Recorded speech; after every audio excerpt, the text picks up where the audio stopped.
biggest reasons that Emily and I were pushed to start this school. We wanted something better for our children than we had experienced. We create a place where it's a serious academic institution, but at the same time it takes the emotional needs of children very seriously. So the school itself became its own community, and which is a really beautiful thing for all of us. And when that happened, a lot of people got involved. To find a school as committed as ours to provide a rich and broad and nuanced Jewish education, and yet adopt a more modern and a more sophisticated educational philosophy is very unique. It's very unusual to find a school that not just has a pluralistic student body, but also celebrates that. Seeing students happy and excited to learn, I think it's something that school so often manages so well to take out of you.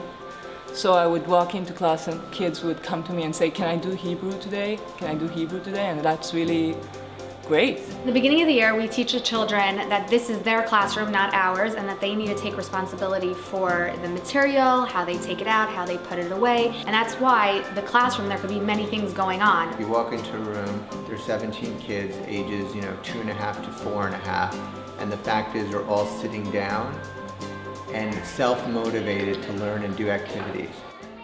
Maintaining an environment and an atmosphere that's loving, accepting, where children do talk about how we all need to function in this community together. So in the Montessori system, we don't put the pressure of hide all your notes, hide everything you have, and you need to have a test. The milestones and standards are reached by teachers observing everything that students are doing, and by watching the students interact with the materials and creating a finished product of something, you know that the learning is happening. One of the most rewarding moments as a teacher is to be able to stand back in my classroom and watch my kids working. And it's almost as if I could walk out of the classroom and they wouldn't necessarily need me there. They're self-motivated and disciplined and excited about their learning. When the teachers are trying to get, all the kids' attention, they say, "Look and listen," in a voice like that. Look and listen, eyes and ears, and This is best practice. Whatever it may be, you can give it a lot of names, but best practice is best practice.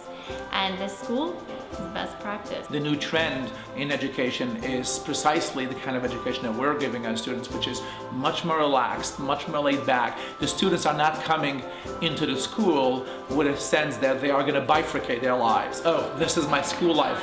This is the life that I have the rest of the day. But actually the opposite. The student comes in and knows whatever their mode of operation, whatever their mode of relating to the world is, are they very emotive? Are they very intellectual? That's what's going to be nourished and cherished. This is the kind of environment where everyone needs to feel passionately about what they're doing. So we really do try to minimize that top-down approach. There was a really exciting moment in our classroom when we were learning the alphabet, and at the same time we had also been learning how to measure angles in geometry, and one kid picks up the letter tzadik and he's all excited. He's like, "Look, Mora, I just measured all the angles in the letter tzadik." And it was just such an exciting moment as a teacher to see that all the learning that they were doing was integrated and they were excited about it. I would say when you set a goal and that goal is completed and the child has grown from what they've been working on, it's very satisfying. I watch my kids come home knowing things that I didn't teach them and having thoughts that I didn't necessarily talk about in front of them, and I see that they're growing as people. I've found really a school that allows my children to learn and be happy at the same time. That's really what it's about. Our philosophy is that the school should, as much as possible, replicate the child's experience outside of the school. And a big part of that, of course, is not to have an existing model of what an ideal student, Luria student, is supposed to look like, but rather having a broad choice of models and recognizing students come in who they are.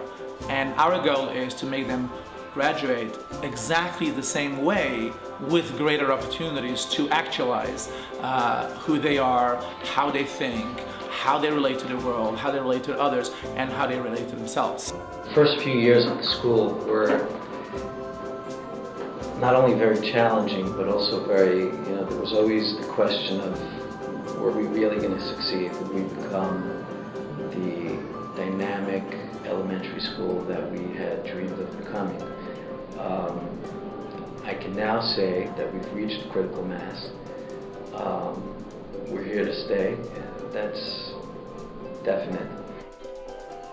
I feel really thankful that there were a group of parents that, kind of came together and were put a school together, and in that sort of nascent stage when there weren't a lot of kids and then there's a lot of work involved. Then I sort of feel like we came in at a good time when there was a little bit of momentum, and now it's like maybe bringing energy to that momentum, but I think it's a super exciting time.